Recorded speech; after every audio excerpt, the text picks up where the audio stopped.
Perdón, señor, no me pegue. Por favor, solo quiero un puño de arroz crudo, ni siquiera cocido. Solo un poco de arroz para que mi hermanita deje de llorar porque le duele la panza de hambre. La voz quebrada del niño, que no debía tener más de 9 años, pero cargaba en sus ojos la tristeza de un anciano, apenas fue audible sobre el rugido de los motores de 8 cilindros de las 4 camionetas blindadas que acababan de estacionarse frente al puesto de tacos más famoso de la zona centro de Fresnillo, Zacatecas. Eran las 2 de la tarde y el sol caía como plomo derretido sobre él. Asfalto, haciendo brillar las armas largas que los hombres de seguridad ostentaban sin pudor alguno, colgando de sus chalecos tácticos con la naturalidad con la que otros llevan un celular. El niño sucio, con los pies descalzos y quemados por el pavimento caliente, había cometido el error, o tal vez el acto de valentía suicida, de acercarse a la camioneta del líder, una Ford Raptor. Negra con vidrios polarizados niveles y justo cuando la puerta del copiloto se abría, uno de los escoltas, un tipo apodado el Toro por el tamaño de sus puños, ya había levantado la mano para apartar al niño. De un golpe, acostumbrado a limpiar el camino de mendigos y curiosos, cuando una voz grave y rasposa, una voz que sonaba a grava y tequila añejo, detuvo el movimiento en el aire con una sola palabra: déjalo. El Toro se congeló instantáneamente, bajando la mano y retrocediendo un paso, porque sabía que desobedecer esa voz era una sentencia de muerte segura. Del interior de la camioneta bajó un hombre alto vestido con ropa vaquera de marca, pero con botas tácticas llenas de polvo, con una pistola escuadra fajada al cinto, con cachas de San Judas Tadeo.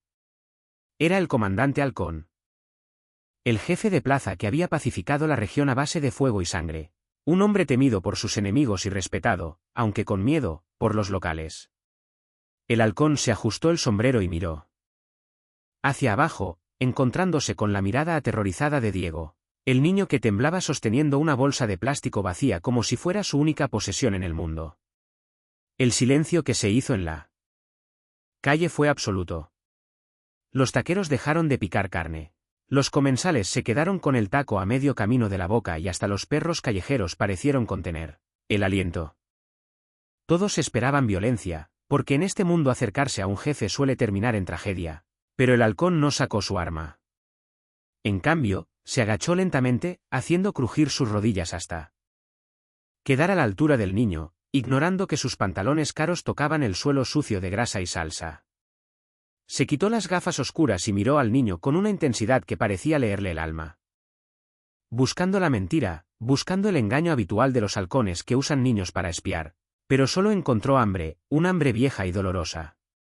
¿Arroz?, preguntó el halcón con un tono que no era amable, pero tampoco amenazante. Para eso te arriesgas a que te den un plomazo plebe por un puño de arroz. Diego asintió, las lágrimas empezando a trazar caminos limpios en sus mejillas llenas de tierra. Sí, señor. Es que mi mamá no tiene gas para cocinar frijoles y el arroz se puede remojar y se ablanda un poquito.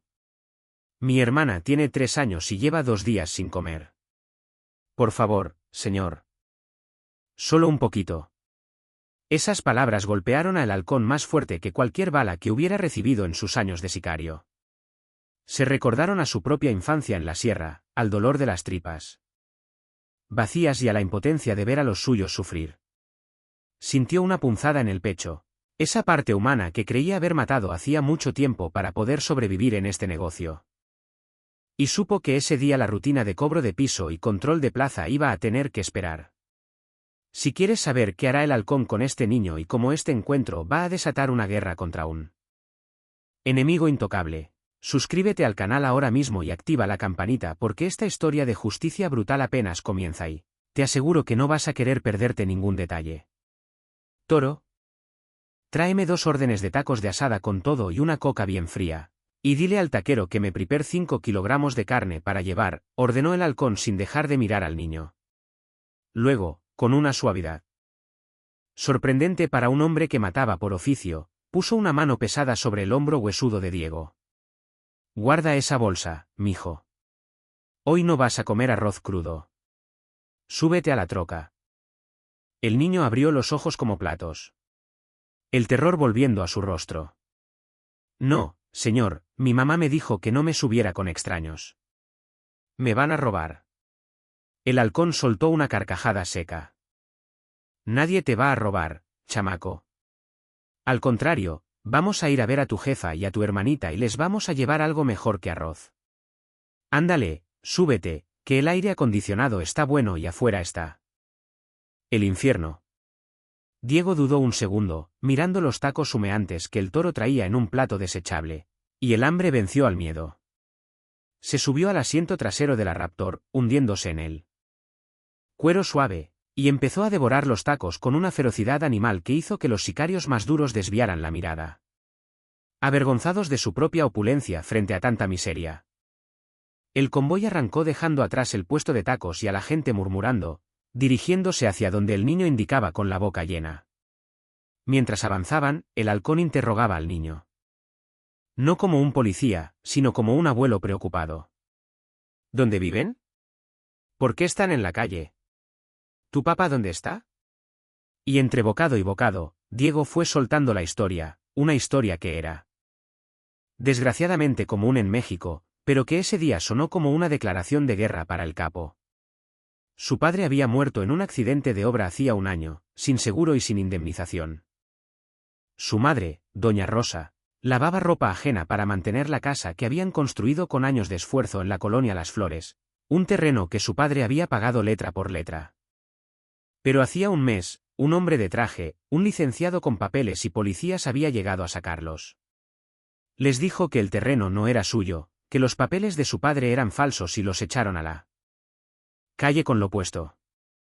Desde entonces vivían en un cuarto de cartón y lámina bajo el puente vehicular de la salida norte, sobreviviendo de la caridad y de lo que Diego podía conseguir. Un licenciado, murmuró el halcón apretando el volante con tanta fuerza que los nudillos se le pusieron blancos. Odiaba a los licenciados corruptos más que a los narcos rivales. Los narcos, al menos, eran honestos sobre lo que eran. Los licenciados usaban la ley como una pistola para robar a los que no podían defenderse. ¿Sabes cómo se llamaba ese licenciado, mijo?, preguntó. Diego negó con la cabeza, limpiándose la salsa de la boca con el dorso de la mano. No sé, señor. Mi mamá tiene el papel que le dieron.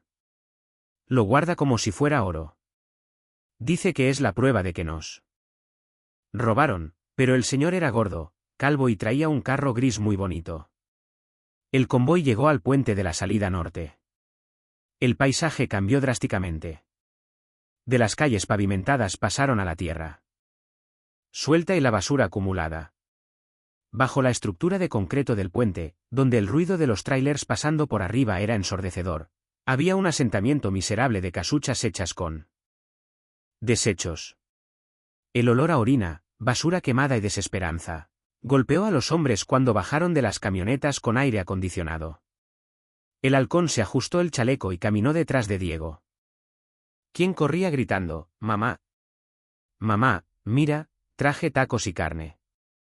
De una de las chozas más precarias, armada con lonas publicitarias viejas y cajas de refrigerador, salió una mujer joven, pero envejecida por el sufrimiento, con el cabello desordenado y un bebé en brazos que lloraba con un gemido débil y constante. Al ver a su hijo llegar acompañado de hombres armados hasta los dientes, doña Rosa casi se desmaya del susto. Abrazó a Diego y retrocedió, protegiendo a la niña con su cuerpo. No le hagan nada, por favor. Es un niño bueno. Si hizo algo, yo pago. Pero no se lo lleven, gritó ella con el pánico de quien ha escuchado demasiadas historias de levantones. El halcón se quitó el sombrero y levantó las manos vacías, haciendo una señal a sus hombres para que se quedaran atrás y bajaran las armas. Tranquila, señora, nadie se lleva a nadie. Su hijo es un valiente. Me pidió comida y me contó lo que les pasó. Solo venimos a ayudar. Rosa miró los tacos, miró la carne que traía uno de los sicarios y luego miró los ojos del halcón. Vio algo allí que no esperaba. Respeto. Se dejó caer sentada sobre una caja de plástico. Vencida por el alivio y el hambre, y aceptó la comida. Mientras comían, el halcón se sentó en una piedra cercana, encendió un cigarro y observó la escena. La niña pequeña, la hermana de Diego, devoraba un pedazo de tortilla con ansiedad. Estaba pálida, desnutrida. Señora Rosa, dijo el halcón cuando terminaron, su hijo me dice que les quitaron su casa, que un licenciado los echó. Rosa asintió bajando la mirada. Sí, señor, fue el licenciado Mendoza. Dijo que el dueño anterior había reclamado el terreno, que los papeles de mi viejo no valían nada. Trajo a la policía municipal. Nos sacaron a empujones a las 3 de la mañana. Ni siquiera nos dejaron sacar la estufa. Y las cobijas se quedaron con todo. El halcón exhaló el humo lentamente. Mendoza, Mendoza. El nombre le sonaba. Sacó su radio encriptado. Centinela, aquí halcón. Ubícame a un abogado que se apellide Mendoza.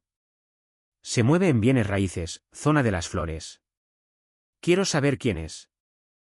Dónde tiene su despacho y para quién trabaja realmente. Y lo quiero para ayer. La respuesta fue rápida. ¿Copiado, jefe?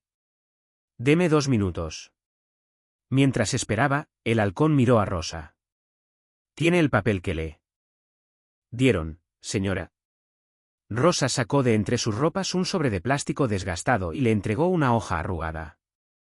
Era una orden de desalojo llena de sellos y firmas ilegibles, pero el membrete del despacho jurídico era claro. Mendoza y Asociados. Y abajo en letras pequeñas el nombre completo, Humberto Mendoza Solís. El radio sonó de nuevo. Jefe Humberto Mendoza es el abogado del síndico municipal. Se dedica a limpiar terrenos para una constructora que viene de fuera. Dicen que está lavando dinero para los escorpiones. Al escuchar los escorpiones, el ambiente cambió radicalmente. Los sicarios del halcón se tensaron, llevando las manos a sus armas. Los escorpiones eran el cártel rival, un grupo conocido por su brutalidad extrema y por no respetar los códigos de honor. Estaban intentando entrar en la plaza de Zacatecas desde hacía meses, usando prestanombres y corrupción política para comprar territorio. Si este abogado trabajaba para ellos, esto no era solo un desalojo injusto, era una infiltración. El halcón sonrió, pero no era una sonrisa amable, era la sonrisa del depredador que acaba de encontrar el rastro de la presa. Así que los escorpiones están comprando mi plaza terreno por terreno, echando a mi gente a la calle, murmuró con una voz helada. Se puso de pie y tiró el cigarro aplastándolo con la bota. Señora Rosa, recoja sus cosas todas. No.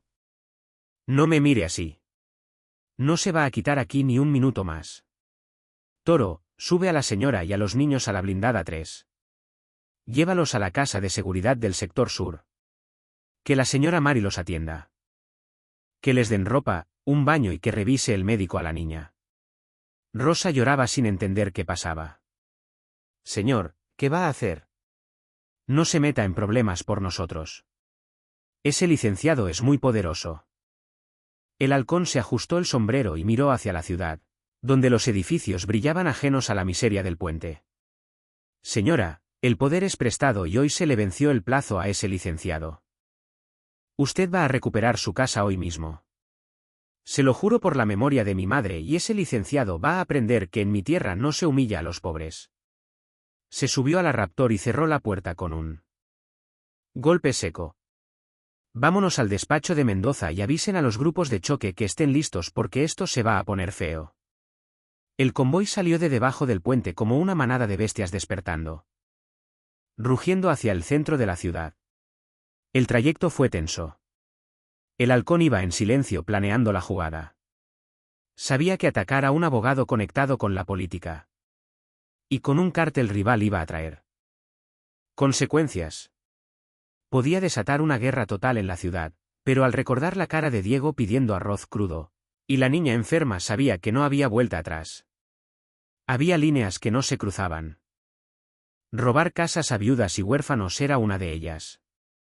Llegaron a la zona financiera de la ciudad. Un contraste brutal con el puente, edificios de cristal, coches de lujo, gente de traje caminando con celulares caros. El despacho de Mendoza y Asociados estaba en un edificio moderno de 3 pisos con seguridad privada en la entrada. El halcón no buscó estacionamiento. Subió la camioneta a la banqueta, rompiendo unos macetones ornamentales y frenó justo frente a la puerta de cristal giratoria. Sus hombres bajaron antes de que el vehículo se detuviera por completo, asegurando el perímetro. Con una eficiencia militar. Los guardias de seguridad del edificio, al ver las armas largas y los chalecos con las siglas del cártel, levantaron las manos inmediatamente y se tiraron al suelo. No eran estúpidos, no les pagaban lo suficiente para morir defendiendo a un abogado. El halcón entró caminando con paso firme, sus botas resonando en el mármol del lobby. La recepcionista, una chica joven muy maquillada, gritó y se escondió bajo el escritorio.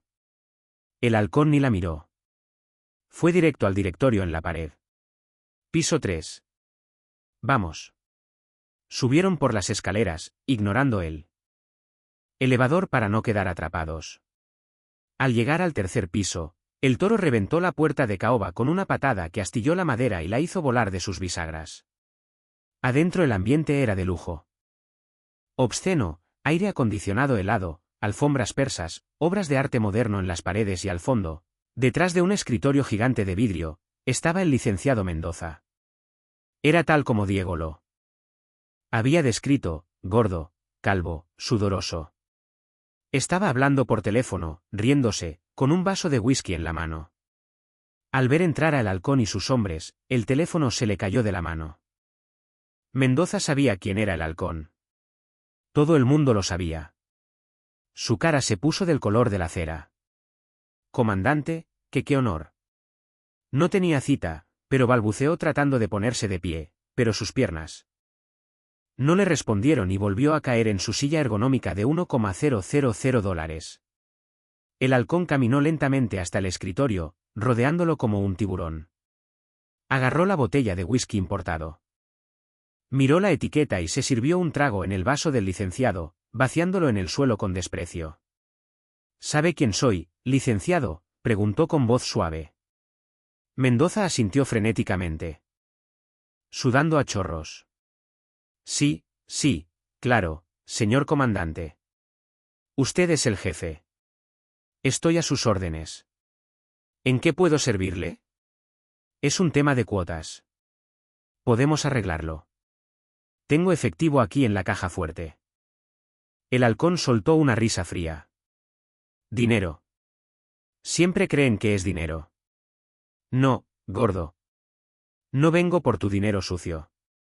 Vengo por un contrato de compraventa de una casa en la colonia Las Flores. Propiedad de la señora Rosa y su difunto esposo. Mendoza tragó saliva, sus ojos moviéndose nerviosamente hacia un archivero lateral. Ah, ese asunto. Mire, comandante, eso es complicado.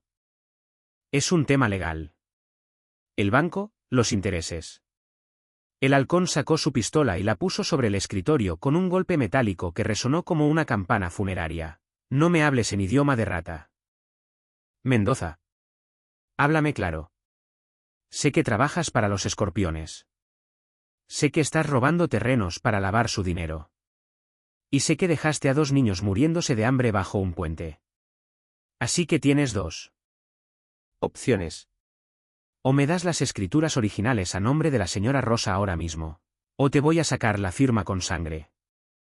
Si te está hirviendo la sangre con la injusticia de este tipo y quieres ver cómo paga cada lágrima que provocó, deja tu like ahora mismo y comparte el vídeo, porque la lección que el halcón va a dar es de las que no se olvidan. Mendoza, temblando como una gelatina, intentó jugar su última carta. Comandante, por favor, entienda. Si le devuelvo esa casa, mis socios, los escorpiones, me van a matar.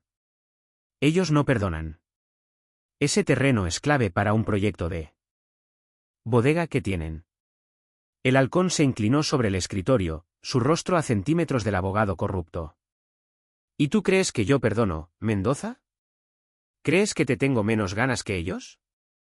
Mira. Te voy a hacer un favor. Te voy a dar una oportunidad de vivir. Devuelve la casa. Firma la sesión de derechos ahora y luego te largas de mi ciudad. Si te vuelvo a ver en Zacatecas, te voy a colgar. Del puente donde vivía Diego. Mendoza, viendo la muerte en los ojos negros del halcón, se quebró. Abrió el archivero con manos torpes, sacó una carpeta azul y la puso sobre la mesa. Aquí está. Son los originales. Yo falsifiqué la firma del marido. Todo es ilegal. Confesó lloriqueando. Firma la devolución ahora, ordenó el halcón. Mendoza garabateó su firma en un documento que el Toro sacó. De una impresora, una cesión total de derechos y una confesión notariada por la fuerza de las armas. El halcón tomó los papeles, los revisó y asintió. Bien, ahora lárgate. Tienes 10 minutos antes de que mis muchachos quemen este edificio con todo lo que hay adentro. Mendoza no esperó. Salió corriendo tropezándose, olvidando su saco, su teléfono y su dignidad. El halcón miró el despacho lujoso. Toro, revisa esa computadora. Quiero todos los nombres de sus socios, todas las cuentas, todos los terrenos que han robado y luego préndele fuego a todo, que no quede ni una silla. Mientras sus hombres saqueaban la inteligencia del despacho, el radio del halcón sonó con una alerta urgente. Era su jefe de halcones con voz agitada.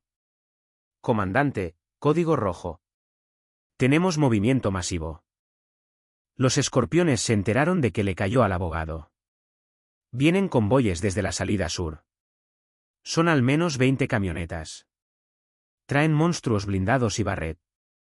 Vienen directo al edificio. Lo quieren cercar. ¡Ey! El halcón miró por la ventana panorámica del tercer piso. A lo lejos se veía una nube de polvo acercándose por la avenida principal. Habían picado el avispero. El rescate de una casa se había convertido en el inicio de la guerra por la plaza. Mendoza había avisado a sus dueños apenas salió. O tal vez tenía un botón de pánico silencioso. No importaba. El enemigo estaba en la puerta. El halcón se ajustó el chaleco y recargó su pistola. Miró a sus hombres, 12 leales, contra un ejército que venía en camino. Escucharon, plebes, tenemos visita. Los sicarios sonrieron. Esa sonrisa nerviosa, pero valiente de los que viven al filo de la navaja. Cargaron sus rifles, aseguraron posiciones en las ventanas. Toro, asegura los papeles de la señora Rosa. Esos papeles salen de aquí, aunque nosotros no salgamos. Es la herencia de Diego, ordenó el halcón. Luego tomó el radio. A todas las unidades del sector centro, aquí, comandante halcón. Estamos rodeados en el edificio Mendoza. Los escorpiones vienen a la fiesta. Quiero apoyo pesado. Quiero a todos los que tengan un fierro y ganas de pelear. Nadie nos quita nuestra plaza. Fierro. Parientes. El rugido de respuesta por la radio fue ensordecedor. Toda la organización se estaba movilizando, pero tardarían en llegar. Por los próximos 15 o 20 minutos, el halcón y sus 12 apóstoles del plomo estarían solos contra la furia de los escorpiones. El primer disparo rompió el cristal de la ventana junto al halcón, esparciendo fragmentos como diamantes mortales. Una bala de calibre 50. Disparada desde un monstruo a 3 cuadras de distancia. Abajo. Cubran las escaleras, gritó el halcón, tirándose al piso y respondiendo el fuego con su rifle de asalto. La batalla había comenzado. El edificio de cristal se convirtió en una trampa mortal. Las balas atravesaban las paredes de tablaroca como si fueran papel. El ruido era infernal. Jefe, están entrando por el lobby. Son demasiados, gritó uno de sus hombres desde la escalera. El halcón se arrastró hasta el borde del mezanín. Lanzó una granada hacia abajo y la explosión sacudió los cimientos. Aguanten. No dejen que suban. Piensen en el niño del arroz. Hoy no morimos. Gritaba disparando con una precisión letal. Pero en su mente, mientras cambiaba cargadores y veía a sus hombres sangrar. El halcón sabía que esto era solo el principio. Había recuperado la casa, sí, pero había iniciado un incendio que consumiría toda la ciudad. Y en medio del caos, una pregunta le taladraba la cabeza. ¿Quién era realmente el jefe de Mendoza? Porque los escorpiones no se movían con tanta fuerza por un simple abogado. Había algo más en ese despacho, algo que Mendoza ocultaba y que ahora los Escorpiones querían recuperar a toda costa, incluso si tenían que demoler el edificio con el halcón adentro. Toro se acercó arrastrándose con una laptop bajo el brazo y sangre en la frente. Jefe. Miré los archivos rápido. No solo robaban casas. Mendoza tenía la lista de la nómina de la Policía Estatal y del Ejército. Los escorpiones tienen comprada a media corporación, por eso vienen con todo. Vienen a borrar la evidencia. El halcón entendió la gravedad. No solo peleaban contra narcos, peleaban contra el sistema. Si esa lista salía a la luz, el gobierno caería. Tenían en sus manos una bomba nuclear de información. ¿Tenemos salida?, preguntó el Toro.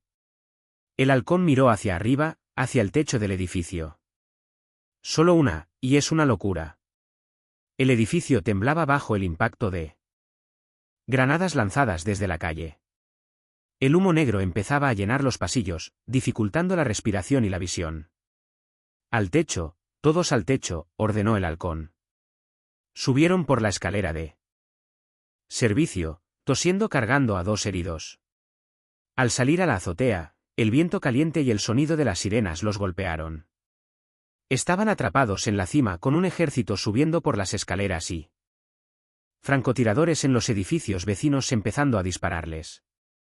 «Cúbranse tras los aires acondicionados», gritó el halcón. Miró hacia el edificio de al lado, un hotel de 5 pisos. Estaba a unos 6 m de distancia, demasiado lejos para saltar, pero había un cable de acero grueso, un cable de tensión que cruzaba de un edificio a otro para sostener un espectacular publicitario. Era su única oportunidad. «Cinturones. Usen sus cinturones para deslizarse», ordenó. Era una maniobra suicida. Si fallaban, caerían 3 pisos al asfalto. Si los francotiradores les daban, caerían muertos. Pero quedarse era morir quemados o torturados. «Toro, tú primero con la laptop y los papeles». «Ver». El Toro dudó. «Jefe, no lo voy a dejar. Es una orden. Esa información vale más que nuestras vidas. Vete y hazla pública, que todo México sepa quiénes son los traidores». El Toro asintió con lágrimas en los ojos, se quitó el cinturón táctico, lo pasó por el cable y se lanzó. El sonido del metal rozando el metal chilló en el aire. Los disparos de los escorpiones repiquetearon alrededor de él, pero logró llegar al otro lado, rodando en el techo del hotel. 1 a 1. Los hombres del halcón se lanzaron. 2 fueron alcanzados en el aire y cayeron al vacío, sus gritos perdidos en la balacera. Quedaba solo el halcón. Escuchó la puerta de la azotea siendo derribada. Los sicarios de los escorpiones estaban ahí. El halcón se giró. Disparó sus últimas balas hacia la puerta para ganar segundos, se colgó del cable y se lanzó al vacío. Mientras se deslizaba sobre él abismo, sintió el impacto de una bala en su pierna. El dolor agudo y caliente, pero no soltó el cinturón. Aterrizó pesadamente en el techo del hotel, rodando con dolor.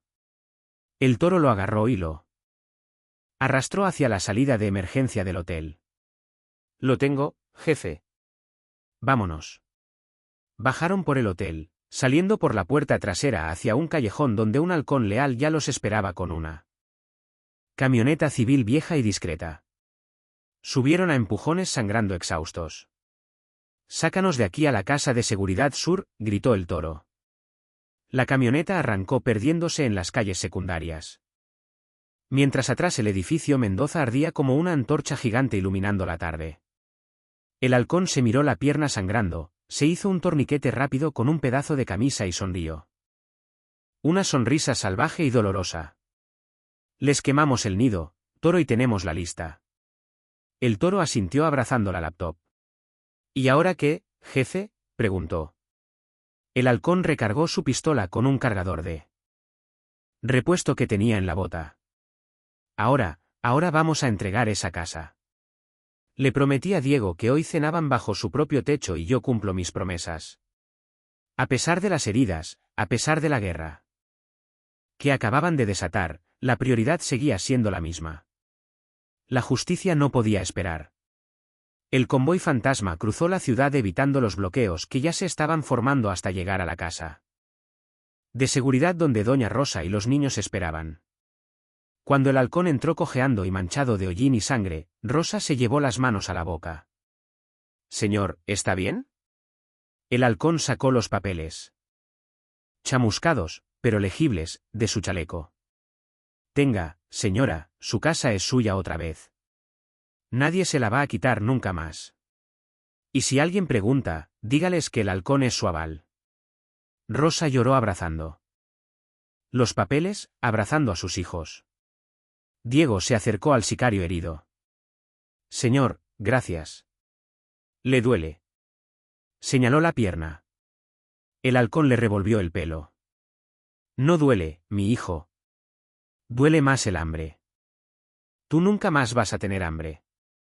Esa noche, mientras la ciudad de Zacatecas ardía en enfrentamientos y las noticias hablaban de un ajuste de cuentas, en una pequeña casa de la colonia Las Flores, una familia dormía segura por primera vez en meses con la puerta cerrada y el refrigerador lleno. Y en algún lugar de la sierra, el halcón, mientras el médico le extraía la bala de la pierna sin anestesia, miraba la lista de nombres en la pantalla de la laptop. Generales, jueces, diputados. La guerra apenas comenzaba, pero él tenía algo que sus enemigos no tenían una razón para pelear que no. Era dinero. Tenía la mirada de un niño agradecido. Y eso en este mundo de oscuridad era la única luz que necesitaba. ¿Crees que el halcón podrá sobrevivir a la cacería que se viene? ¿Plicará la lista y tirará al gobierno? Si quieres ver el siguiente capítulo de esta batalla, suscríbete, comenta, justicia para Diego y comparte, porque la historia del sicario que defendió al pobre contra el poderoso, apenas está escribiendo sus páginas más sangrientas. Nos vemos en el próximo vídeo. El dolor era un animal vivo, una bestia de dientes calientes que mordía el hueso del fémur cada vez que el corazón bombeaba sangre. Pero el comandante halcón no emitió ni un solo gemido, ni siquiera cuando el médico de la organización, un hombre viejo y tembloroso, apodado el Matasanos, metió las pinzas metálicas en la herida abierta de su muslo para buscar el plomo deformado que se había alojado cerca de la arteria. Estaba sentado en una silla de madera en la cocina de la casa de seguridad con una botella de tequila barato en una mano y un trapo de cuero mordido entre los dientes, el sudor bajándole por la cara, mezclándose con la mugre y el hollín del incendio en el despacho del abogado Mendoza. A su alrededor, sus hombres, los 12 apóstoles del plomo, recargaban municiones, limpiaban sus rifles y vigilaban las ventanas con la tensión eléctrica de quien sabe que la muerte está tocando la puerta. El Toro, su segundo al mando, estaba en la mesa del comedor, tecleando frenéticamente en la laptop robada, con la cara iluminada por la luz azul de la pantalla y una expresión de horror creciente que se profundizaba con cada archivo que abría. La casa de seguridad estaba en silencio, salvo por el tintineo de los instrumentos quirúrgicos y el sonido distante de las sirenas, que todavía aullaban en el centro de Zacatecas, buscando a los responsables de haber quemado un edificio entero en plena zona financiera. Finalmente, con un sonido húmedo y repugnante, el Matasanos sacó la bala. La dejó caer en una bandeja de metal donde resonó como una moneda de la muerte y procedió a coser la carne con hilo de sutura grueso, sin anestesia, porque en la guerra los analgésicos te hacen lento y la lentitud te mata. El halcón escupió el trapo, tomó un trago largo de la botella, se limpió la boca con el dorso de la mano y miró a el Toro con ojos inyectados en sangre, pero lúcidos como el cristal. «Dime, ¿qué tenemos, Toro? Dime, ¿por qué los escorpiones estaban dispuestos a morir por defender a un simple abogado ratero?» El Toro levantó la vista pálido como un fantasma. «Jefe, esto es peor de lo que pensábamos. Mendoza no solo lavaba dinero de terrenos, Mendoza era el contador de la nómina fantasma. Aquí están los registros de pagos mensuales a los comandantes de la policía estatal, a los jueces federales del distrito y hay transferencias directas a una cuenta en las Islas Caimán a nombre de un tal Z1. Jefe Z1 es el indicativo del general Sotelo, el encargado de la zona militar del estado». El silencio que siguió a esa revelación fue tan pesado que parecía que el techo se iba a derrumbar sobre sus cabezas. El general Sotelo era él. Héroe oficial, el hombre que salía en las noticias prometiendo acabar con el crimen. El militar condecorado que supuestamente perseguía a los escorpiones. Pero los números en la pantalla no mentían. Sotelo estaba en la nómina del enemigo. Él era el verdadero jefe de la plaza. El titiritero que movía los hilos para que los escorpiones pudieran operar impunemente mientras el ejército cazaba a las organizaciones independientes como la del Halcón. Sotelo, susurró el Halcón sintiendo como las piezas del rompecabezas encajaban con un clic siniestro. Por eso los operativos siempre fallaban. Contra los escorpiones. Por eso los retenes siempre estaban donde no debían. Por eso Mendoza se sentía intocable. No estaban peleando contra un cártel rival, estaban peleando contra el Estado mismo. Disfrazado de verde olivo. Eso explica los helicópteros. Explica la reacción rápida. Mendoza le avisó a Sotelo y Sotelo soltó a los perros. Dijo el Halcón, poniéndose de pie con dificultad. Probando el peso sobre su pierna recién cocida. El dolor fue agudo, pero lo ignoró. Si tenemos esta lista, tenemos el cuello de Sotelo en una soga, pero también tenemos un blanco pintado en la espalda del tamaño del Estadio Azteca. Sotelo no va a descansar hasta que esa laptop sea ceniza y nosotros estemos 3 metros bajo tierra. En ese momento, el radio de comunicaciones tácticas que había estado emitiendo estática baja, cobró vida con la voz agitada de uno de los halcones que vigilaban la periferia de la ciudad. Comandante, atención. Todas las unidades. Movimiento masivo de tropas. Saliendo del cuartel militar. Son camiones de transporte, tanquetas y 2 pájaros en el aire. Pero no vienen hacia el sur. Repito, no vienen hacia nosotros. Se dirigen a la colonia Las Flores. Van hacia la casa que recuperaron. La sangre del Halcón se heló en sus venas. No venían por él. Iban por lo único que sabían que le importaba. Iban por Doña Rosa y los niños. Iban a mandar un mensaje. Nadie recibe ayuda del Halcón y vive para contarlo. Sotelo sabía jugar sucio.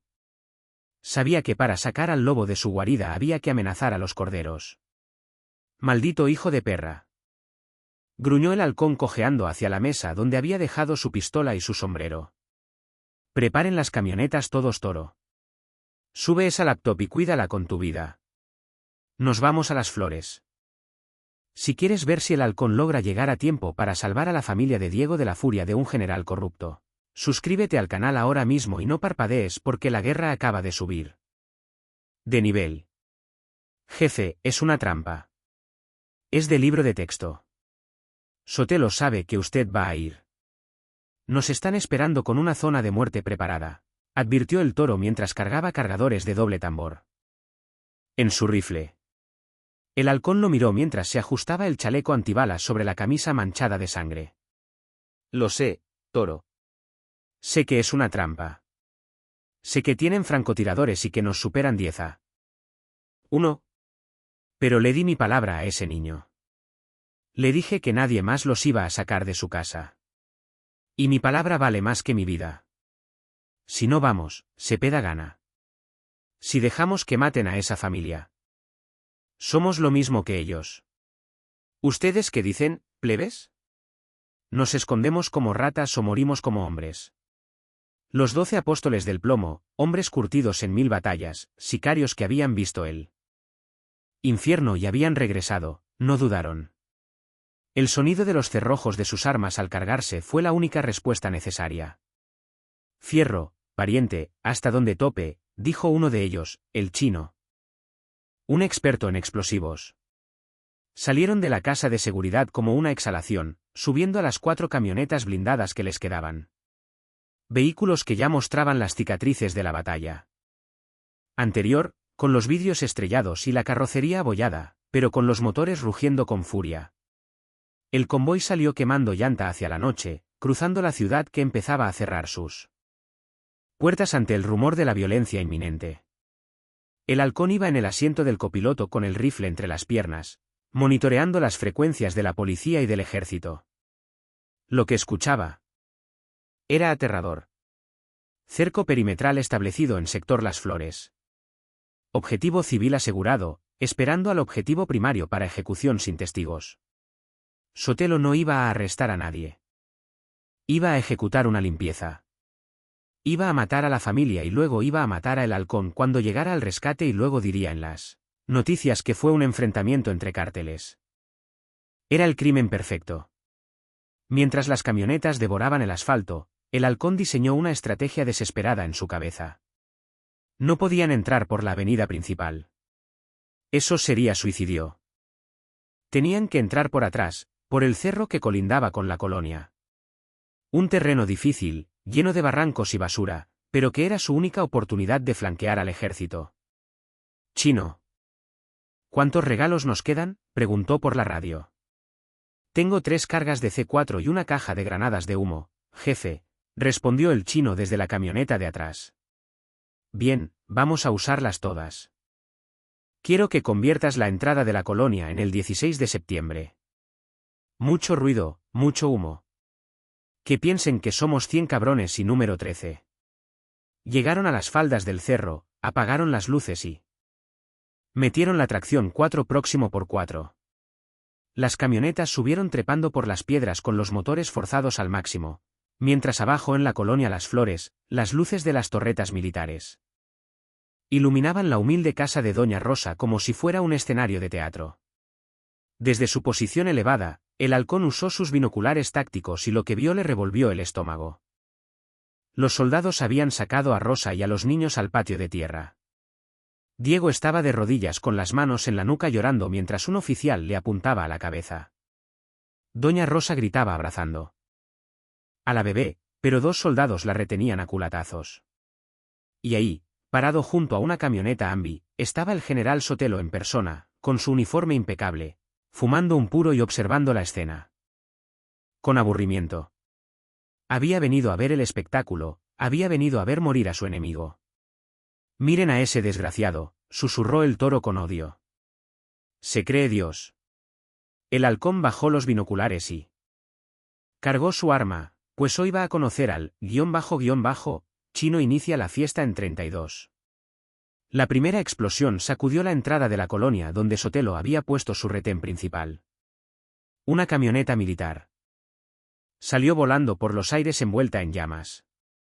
Inmediatamente después, las granadas de humo cubrieron la calle principal con una niebla blanca y densa que cegó a los soldados y a los tiradores apostados en los techos. El caos se apoderó de las filas militares. ¿Qué pasa? Reporten, nos atacan por el norte, gritaban por los radios. Sotelo, sorprendido, tiró su puro y sacó su pistola reglamentaria, gritando órdenes a sus escoltas para que lo cubrieran. Ahora bajen con todo, gritó El Halcón. Las 4 camionetas de los sicarios se lanzaron cuesta abajo por el cerro, rompiendo cercas y matorrales, cayendo sobre el flanco desprotegido del ejército como una avalancha de acero y fuego.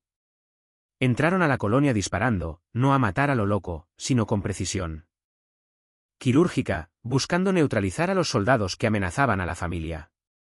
Cubran a los civiles, que nadie toque al niño, ordenaba El Halcón mientras disparaba desde la ventana en movimiento.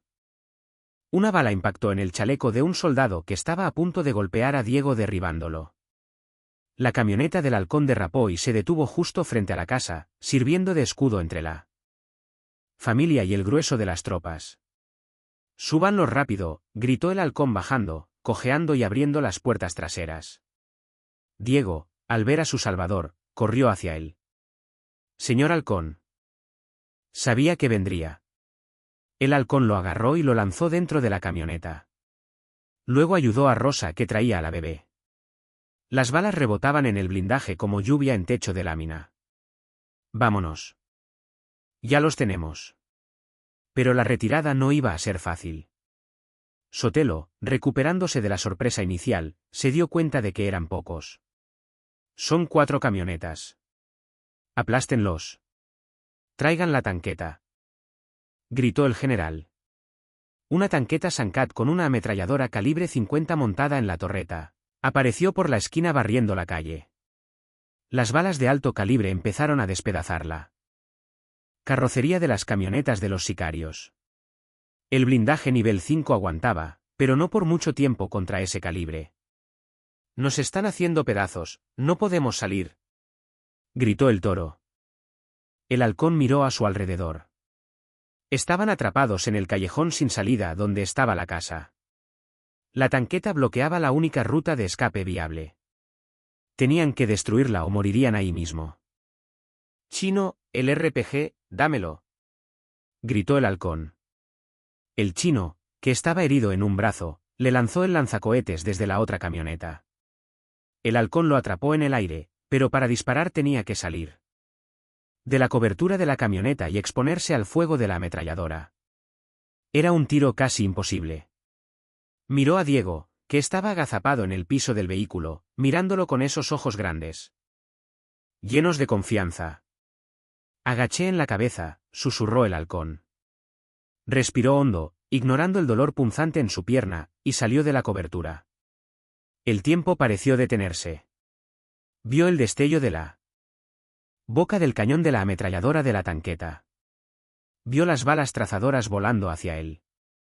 Se arrodilló en medio de la calle, apuntó con calma y apretó el gatillo. El cohete salió con un ciseo mortal, dejando una estela de humo.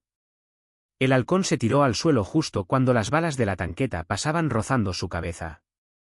El impacto fue devastador. El cohete golpeó la torreta de la tanqueta, haciendo detonar la munición almacenada.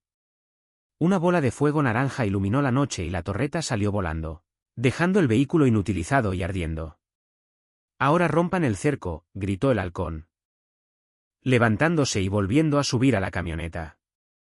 El convoy, ahora golpeado y humeante, aceleró pasando junto a los restos de la tanqueta, atropellando barricadas y esquivando el fuego de los soldados de infantería. Sotelo, viendo que su presa se escapaba, corrió hacia su propia blindada. Síganlos, quiero apoyo aéreo. Que despeguen los helicópteros artillados. No van a salir vivos de mí. Ciudad. La persecución se trasladó a las avenidas de Zacatecas. Era una carrera a muerte. Las camionetas del halcón iban perdiendo piezas con los neumáticos Ron Flat, destrozados, pero aún rodando. Atrás, una columna de vehículos militares y patrullas de la estatal los perseguía con sirenas y disparos. Jefe, nos estamos quedando sin munición y sin gasolina. No vamos a llegar a la sierra, reportó el toro con voz sombría. El halcón miró el mapa. Tenían que cambiar la jugada. Si intentaban huir al campo abierto, los helicópteros los cazarían como conejos. Necesitaban un lugar donde los helicópteros no pudieran operar, un lugar con techo, un lugar fortificado. Y entonces se acordó al centro comercial abandonado, el Plaza Galerías Viejo. Tiene estacionamiento subterráneo de 3 niveles. Ahí perdemos a los pájaros y nos atrincheramos. Es un laberinto de concreto. El convoy dio un giro brusco, entrando en sentido contrario por el bulevar, causando accidentes y caos que frenaron un poco a los perseguidores. Llegaron al centro comercial, una estructura gigante y vacía, víctima de la crisis económica, y rompieron las cadenas de la entrada del estacionamiento subterráneo, bajando a las profundidades de concreto. Oscuridad los envolvió. Apaguen motores, silencio total, ordenó el halcón. Segundos después, los vehículos militares pasaron de largo por la avenida, confundidos por la desaparición repentina de sus objetivos. Habían ganado unos minutos, tal vez una hora, pero estaban atrapados bajo tierra, heridos, con pocos recursos y con una familia civil que proteger. Si te estás comiendo las uñas con esta persecución y quieres saber cómo el halcón planea defenderse en un sótano oscuro contra un ejército, deja tu like y comparte. Porque la batalla subterránea va a ser claustrofóbica y brutal. En el nivel menos tier estacionamiento, el aire estaba viciado y húmedo. El halcón ordenó bajar a la familia. Doña Rosa estaba en shock, abrazando a sus hijos, murmurando oraciones. Diego, sin embargo, estaba extrañamente calmado, manteniéndose cerca del halcón como un escudero fiel. Señor, ¿nos van a matar?, preguntó el niño. El halcón se agachó, iluminando su cara con una linterna táctica. No, mijo, mientras yo respire, nadie te toca. Pero necesito que seas valiente. Necesito que cuides a tu mamá y a tu hermana. Te voy a dar un trabajo. El halcón sacó un radio portátil de corto alcance y se lo dio al niño. Vas a esconderte con ellas en aquel cuarto de mantenimiento, el que tiene la puerta de metal grueso. Te vas a encerrar por dentro y no vas a abrirle a nadie a menos que escuches mi voz. O esta clave, arroz con leche. Si escuchas otra cosa o si intentan abrir a la fuerza, no hagas ruido. ¿Entendido? Diego asintió solemnemente, tomando el radio con sus manos pequeñas. Sí, señor, arroz con leche. El niño llevó a su familia al refugio improvisado y cerró la puerta. El halcón se sintió un poco más ligero. Ahora podía concentrarse en matar. Reunió a sus hombres. Eran 10. Ahora 2 habían muerto en la huida y el chino estaba perdiendo mucha sangre. Tenían rifles, pistolas. Una carga de C4. Restante y la voluntad de vender cara sus vidas. Señores, estamos en el infierno. Sotelo va a rodear el edificio y va a mandar a sus fuerzas especiales a limpiar cuarto por cuarto. No tienen prisa. Pero nosotros tenemos una ventaja. El halcón señaló la laptop que el toro aún protegía. Tenemos la lista y tenemos internet aquí abajo gracias al repetidor que instalamos en la ciudad el año pasado. Para nuestras comunicaciones de emergencia. Toro, ¿cuánto tardas en subir esa información a la nube y mandársela a todos los periodistas, a la DEA, al presidente y hasta al Papa, si hace falta? Preguntó el halcón. El toro abrió la computadora. La señal es débil aquí abajo, jefe. Va a tardar tal vez 20 minutos, media hora si no se corta. Bien, entonces tenemos que comprarte media hora. Vamos a convertir este estacionamiento en una casa de los horrores. Vamos a poner trampas. Vamos a usar las sombras. Ellos tienen visión nocturna, pero nosotros conocemos el terreno. Quiero que usen los coches viejos abandonados como barricadas. Quiero fuego cruzado en las rampas de acceso. Sotelo no va a querer destruir el edificio porque quiere la laptop intacta. Va a mandar infantería y ahí es donde los vamos a destrozar. Los sicarios se dispersaron en la oscuridad, preparando el escenario para la última resistencia. El halcón se quedó cerca de la posición del toro, vigilando la rampa principal. El silencio era absoluto, solo roto por el goteo de una tubería rota. Pasaron 10 minutos, luego 15. La barra de carga en la pantalla avanzaba agónicamente. ¿Lenta? 15%, 20%. De repente se escuchó un ruido metálico en la rampa de acceso del nivel superior. Botas, muchas botas. Y el susurro de comunicaciones por radio. Equipo Alfa entrando. Equipo Bravo asegurando perímetro.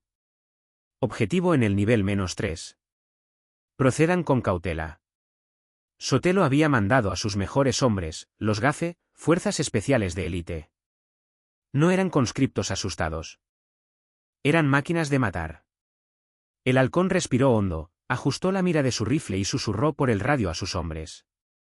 Pacientes, dejen que entren, dejen que se sientan seguros. Las sombras empezaron a moverse. Puntos verdes de láser cortaban la oscuridad. Los soldados avanzaban tácticamente, cubriendo cada ángulo. Cuando el primer grupo llegó al centro del nivel -3, justo donde el halcón quería, él dio la orden. Ahora un sicario activó las luces altas de una de las camionetas que habían dejado estratégicamente colocada, cegando a los soldados con visión nocturna. Al mismo tiempo, el fuego cruzado se desató desde 3 direcciones diferentes. El sonido en el espacio cerrado era ensordecedor, amplificado por el concreto.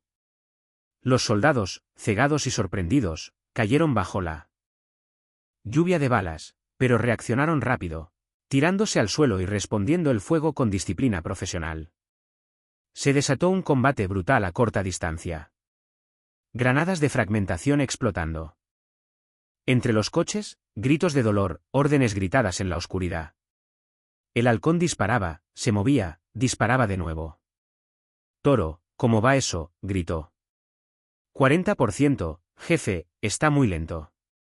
Una granada cayó cerca, De la posición del toro. El halcón se lanzó sobre él cubriéndolo con su cuerpo. La explosión nos aturdió, llenándolos de polvo y esquirlas. El halcón sintió un golpe caliente en el costado. Otra herida. Se tocó y sintió la sangre mojada. Sigue subiendo, no pares, le gritó al toro, levantándose para seguir disparando. Los soldados estaban avanzando, usando escudos balísticos. Eran implacables. Uno a uno, los hombres del halcón iban cayendo. El chino murió detonando su última carga de C4, llevándose a 3 soldados con él. Quedaban 5 sicarios. La munición se agotaba. Se nos acaba el tiempo, jefe. Están rompiendo el flanco izquierdo. De repente, la voz del general Sotelo resonó amplificada por un megáfono desde la rampa de entrada. Halcón, sé que me escuchas. Esto se acabó. Entrégame la computadora y sal con las manos en alto. Te prometo un juicio rápido. Si no sales en 2 minutos, voy a inundar el sótano con gas nervioso. Tú y tus hombres morirán ahogados. En su propia sangre. Y esa familia que proteges también.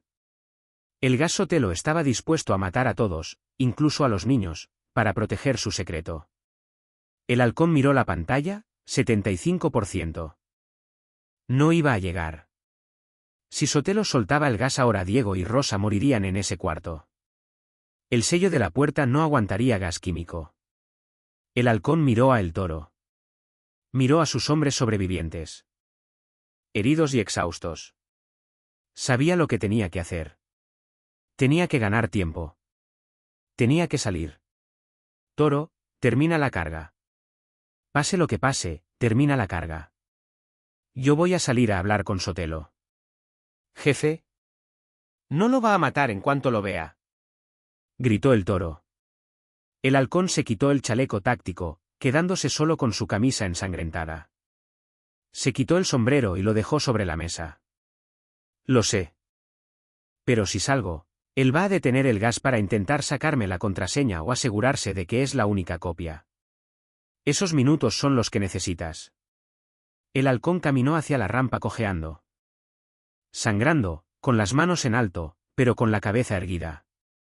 Alto el fuego, voy a salir, gritó. Los disparos cesaron. El silencio volvió al sótano, pesado y mortal. El halcón subió la rampa. Lentamente hacia la luz de los reflectores militares que lo esperaban arriba. Iba a encontrarse con el __, cara a cara, desarmado, ofreciendo su vida a cambio de un puñado de arroz y de la verdad. Al llegar al nivel superior, vio a Sotelo rodeado de sus guardias, sonriendo con triunfo. Sabía que era razonable, halcón. ¿Dónde está la computadora?, preguntó el general extendiendo la mano. El halcón se detuvo a 5 metros de él. Lo miró a los ojos con un desprecio infinito. La computadora está en un lugar seguro, general, y la verdad ya está volando. En ese momento, abajo en la oscuridad, la pantalla del toro brilló en verde. Carga completa, enviado. El teléfono de Sotelo empezó a sonar y el del capitán junto a él y el de los soldados. Notificaciones de noticias. Urgentes. Se filtra la nómina fantasma del general Sotelo. La cara del general se transformó de triunfo a terror puro. ¿Qué hiciste? Mátenlo, mátenlo ya, gritó Sotelo sacando su arma. Pero antes de que pudiera disparar o de que sus hombres obedecieran, un ruido nuevo llenó el aire. No eran disparos, eran sirenas, pero no de policía. Eran sirenas federales de la Unidad de Asuntos Internos y helicópteros de la Marina Armada de México, la facción leal que había recibido la información en tiempo real. Atención, aquí Marina Armada, General Sotelo, deponga las armas. Está usted bajo arresto por traición a la patria y narcotráfico. La voz tronó desde el cielo. Sotelo miró a su alrededor acorralado, miró al halcón que se reía. Una risa sangrienta y salvaje. Te lo dije, Sotelo. Mi palabra vale, Sotelo. En un último acto de furia ciega, levantó su arma y disparó al halcón al pecho. El halcón cayó hacia atrás golpeando el concreto. Los soldados de Sotelo, confundidos, no sabían si disparar a la marina o rendirse. El caos estalló, pero el halcón, tirado en el suelo, mirando el techo de concreto, solo pensaba en una cosa: arroz con leche. Esperaba que Diego hubiera escuchado la clave. Sus ojos se cerraron lentamente mientras el ruido de la batalla final se desvanecía. ¿Sobrevivirá el halcón a este disparo final? ¿Qué pasará con Diego y Rosa ahora que la verdad ha salido a la luz? Si quieres el desenlace de esta historia épica, suscríbete, deja tu comentario y prepárate porque el final te va a hacer llorar. El impacto de la bala en el pecho fue como recibir una patada de una mula rabiosa justo en el esternón. Un golpe seco y brutal que le sacó todo el aire de los pulmones al comandante halcón y lo mandó de espaldas contra él. Suelo frío y aceitoso del estacionamiento subterráneo. Por un segundo el mundo se volvió blanco y silencioso, una paz extraña y artificial que contrastaba con el infierno que se acababa de desatar a su alrededor. El general Sotelo, con la pistola humeante en la mano y una sonrisa de triunfo maníaco, deformándole el rostro, estaba a punto de disparar de nuevo para asegurar la muerte de su enemigo, el tiro de gracia en la cabeza que cerraría el capítulo de la rebelión. Pero el destino o tal vez la justicia divina que a veces llega vestida de camuflaje azul marino, tenía otros planes.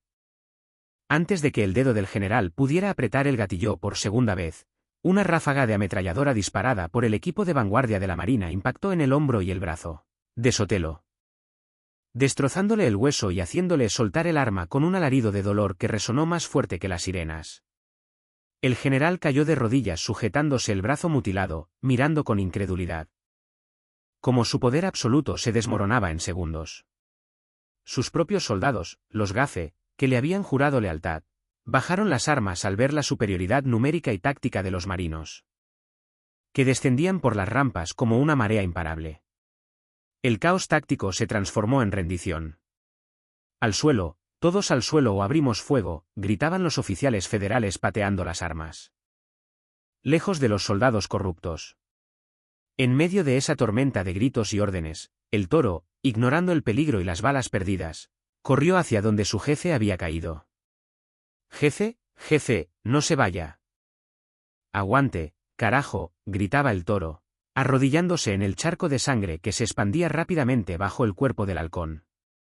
El chaleco antibalas improvisado que el sicario llevaba debajo de la camisa había detenido parte del impacto, pero la bala era de un calibre grueso, diseñada para matar y había fracturado costillas, colapsando un pulmón y rozando el corazón.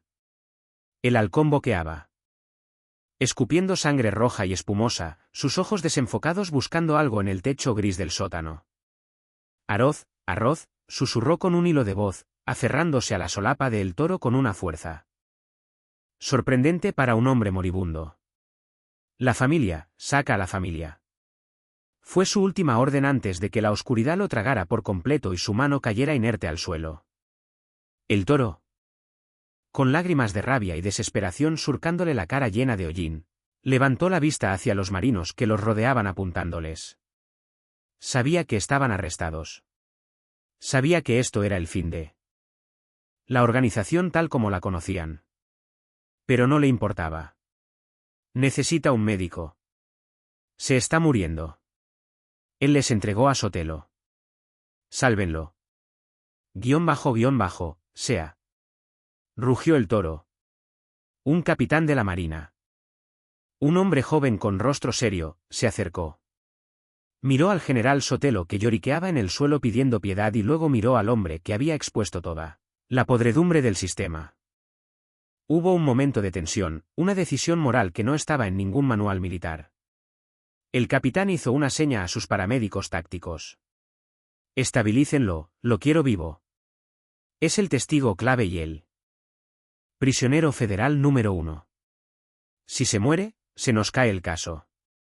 Mientras los paramédicos cortaban la camisa del halcón y le aplicaban sellos torácicos y adrenalina, otro escuadrón de marinos avanzaba hacia el fondo del estacionamiento, guiados por la información que el Toro les gritaba. Llegaron a la puerta de metal del cuarto de mantenimiento, una puerta cerrada a piedra y lodo. El sargento al mando golpeó el metal. «Abraham, Marina Armada de México, están a salvo». Pero no hubo respuesta. El silencio al otro lado era total. El toro, esposado y siendo arrastrado por 2 agentes. Gritó desde lejos, la clave, digan la clave o no van a abrir. El sargento lo miró dudando, pero luego se acercó a la puerta y dijo con voz fuerte y clara, arroz con leche. Repito, arroz con leche. Se escuchó el sonido de un cerrojo oxidado moviéndose y la puerta se abrió lentamente. En la oscuridad, iluminados por las linternas tácticas, aparecieron los ojos grandes y aterrorizados de Diego. Sosteniendo el radio con ambas manos. Como si fuera un arma, protegiendo a su madre y a su hermana, que estaban agazapadas detrás de él.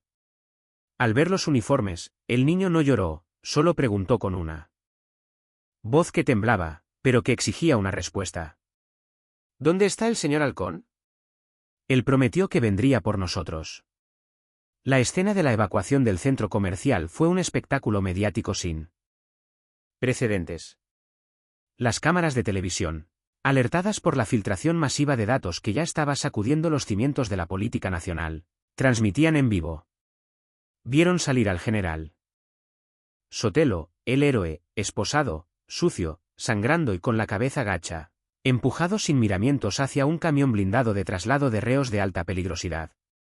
Vieron salir a los soldados corruptos, desarmados y humillados. Y luego vieron salir una camilla rodeada de un dispositivo de seguridad máximo donde un hombre conectado a tubos y monitores luchaba por cada respiración. La gente en las calles, los vecinos de las colonias populares que habían visto el vídeo viral de la confrontación empezaron a gritar. No gritaban insultos, gritaban halcón, halcón. Para el gobierno era un criminal. Pero para esa gente, en esa noche de fuego y verdad, era el único que había peleado por ellos. Detrás de la ambulancia, escoltada por protección a víctimas, salió doña Rosa cargando a su bebé y llevando a Diego de la mano. El niño buscaba entre las luces de las sirenas, pero no vio a su amigo. Lo subieron a una camioneta oficial y se lo llevaron lejos del caos. Esa noche, Zacatecas no durmió. La lista de la nómina fantasma estaba en todos los teléfonos. Renuncias masivas, órdenes de aprehensión, suicidios de funcionarios acorralados. El sistema estaba en shock. El sacrificio de los sicarios en el edificio Mendoza y en el estacionamiento había logrado lo imposible. Había roto la impunidad. Pasaron 3 semanas. 3 semanas en las que el halcón estuvo en coma inducido en el Hospital Militar de la Ciudad de México bajo una custodia que ni el presidente tenía. Los médicos le sacaron 3 balas del cuerpo, le reconstruyeron el pulmón y le trataron las infecciones. Su cuerpo, marcado por cicatrices de viejas guerras, se negó a rendirse. En sus delirios de fiebre, el halcón volvía siempre al mismo lugar. A su infancia, al hambre y luego a la cara de Diego. Pidiendo arroz. Esa imagen se convirtió en su ancla en la razón para no dejarse ir hacia la luz blanca que lo llamaba. Cuando finalmente abrió los ojos, la luz de la habitación blindada le lastimó. Estaba esposado a la cama.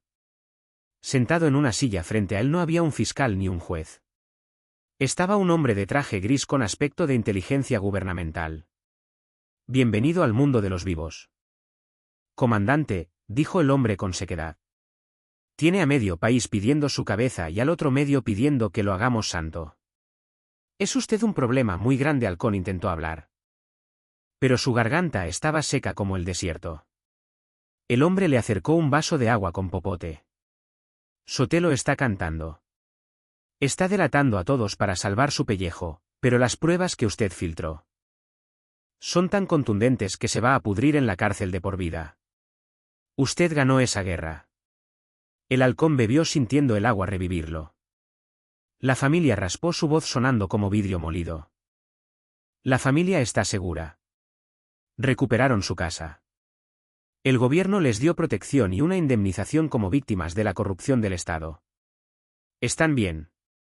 El halcón cerró los ojos sintiendo una paz que nunca había experimentado. Había valido la pena. Cada gota de sangre, cada bala había valido la pena. ¿Y ahora qué?, preguntó mirando sus esposas. El hombre de traje se levantó. Ahora usted muere. Oficialmente. El comandante Halcón murió en la mesa de operaciones ayer a las 3 debido a complicaciones cardíacas. Eso dirá el reporte forense mañana. El Halcón frunció el ceño. Confundido. Me van a ejecutar. El hombre sonrió levemente.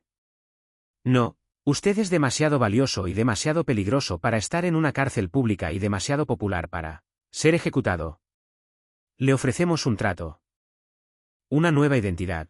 Un lugar lejos de aquí y su colaboración silenciosa cuando necesitemos entender cómo operan los grupos que usted conoce. O eso o lo dejamos en el patio general del reclusorio norte, donde los escorpiones le han puesto un precio de $5 millones a su cabeza. Usted decide. Era una oferta de fantasma. Desaparecer, dejar de ser la leyenda para ser nadie. Pero el Halcón sabía que su tiempo como jefe de plaza había terminado. Ya no podía volver. Acepto, dijo, pero con una condición. Quiero verlos una última vez, solo 5 minutos. El agente dudó. Pero asintió.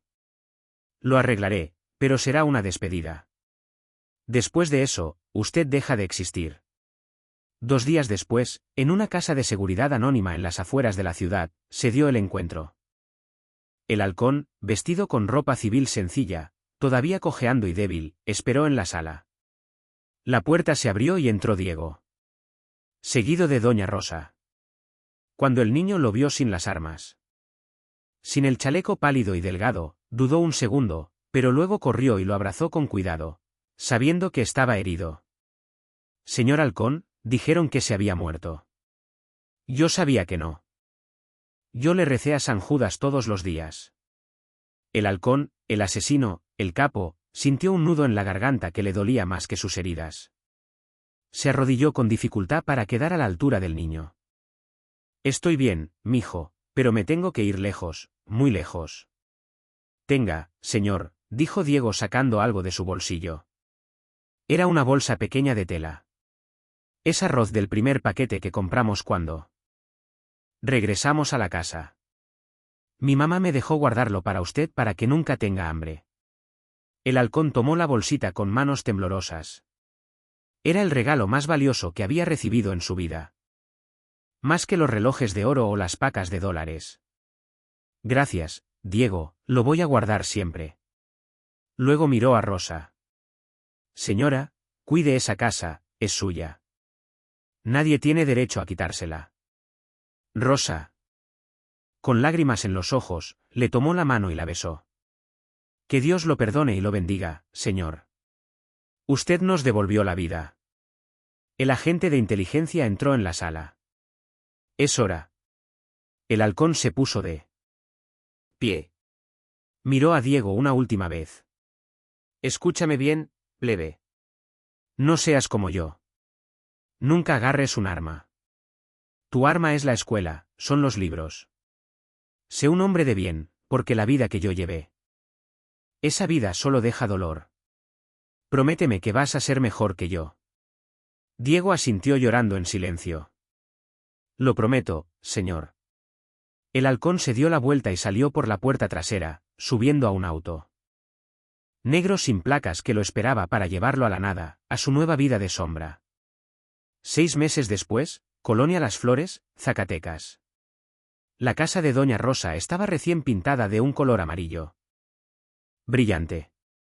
En el patio ya no había tierra suelta, sino un piso de cemento firme, donde Diego jugaba con un balón de fútbol nuevo. El olor a comida casera salía de la cocina, arroz rojo, frijoles y carne con chile. La vida había vuelto a la normalidad, pero una normalidad diferente, marcada por la memoria. En la sala de la casa, en un lugar de honor sobre la televisión, había una foto enmarcada. No era de un santo ni de un familiar. Era una foto borrosa sacada de un periódico donde se veía un hombre de espaldas con sombrero y chaleco táctico, entrando a un edificio en llamas. Al lado de la foto, la pequeña bolsa de arroz que Diego no le había podido dar en persona, porque la gente no lo permitió al final, pero que guardaban como reliquia. En las calles de Zacatecas las cosas habían cambiado. La caída de Sotelo y la purga policial habían traído una calma tensa pero real. Los escorpiones se habían replegado, debilitados por la falta de protección. ¿Oficial? Y en los barrios bajos, en las cantinas y en los mercados había nacido una leyenda. Ya no hablaban del comandante halcón como el narco sanguinario. Hablaban del santo de los desalojados. Del hombre que quemó un imperio por un plato de comida. Se contaban corridos sobre la batalla del estacionamiento, exagerando los hechos, convirtiendo a el halcón en un ser sobrenatural que desviaba las balas con la mirada, pero la realidad era más silenciosa. En un pueblo costero del sur, a miles de kilómetros de distancia, un hombre con una cojera pronunciada y una cicatriz en el pecho trabajaba en un taller mecánico reparando motores de lanchas. Se hacía llamar José. Vivía solo en una cabaña sencilla frente al mar. Nadie sabía quién era ni de dónde venía. Era callado, trabajador y nunca bebía alcohol. Las tardes, cuando terminaba el trabajo, se sentaba en la playa a mirar el atardecer, sacando de su bolsillo una vieja medalla de San Judas Tadeo, desgastada por el roce de los dedos. A veces la gente del pueblo lo veía sonreír solo, una sonrisa triste y lejana. No sabían que ese hombre estaba recordando el sabor de unos tacos de asada compartidos con un niño hambriento. No sabían que ese mecánico humilde había tenido el poder de vida y muerte sobre una ciudad entera. El halcón había muerto, sí, pero el hombre que quedaba había encontrado algo que nunca buscó en su carrera criminal: redención. Y aunque sabía que sus pecados eran demasiados para ser borrados por completo y que tal vez algún día el pasado lo alcanzaría en forma de una bala traicionera, por ahora tenía paz. Sabía que en algún lugar del norte un niño estaba comiendo caliente bajo un techo seguro gracias a él y eso era suficiente. La historia del halcón y Diego se convirtió en una advertencia eterna para los poderosos corruptos de la región. Nunca subestimes la furia de un hombre que no tiene nada que perder y nunca jamás le niegues un plato de comida a un inocente porque no sabes qué demonio puedes despertar. La justicia aprendieron todos. No siempre viste de toga y birrete. A veces viste botas sucias, carga un cuerno de chivo y huele a pólvora. Y cuando llega no pide permiso, solo cobra la factura. Y así entre el rumor de las olas y el recuerdo del fuego, termina la balada del sicario que descubrió que tenía corazón justo antes de perderlo. Todo. Gracias por habernos acompañado en esta historia llena de dolor, verdad y esperanza. Si este relato te movió las fibras más sensibles y te hizo creer que incluso en la oscuridad más profunda puede haber una luz, comparte este vídeo con todos tus conocidos. Suscríbete al canal, activa la campanita para que no te pierdas ninguna de nuestras crónicas de la frontera y déjanos en los comentarios, ¿crees que José podrá vivir en paz o el destino volverá a llamarlo a las armas? Hasta la próxima. Y recuerda, la lealtad es el único lujo que los pobres se pueden dar. Cambio y fuera.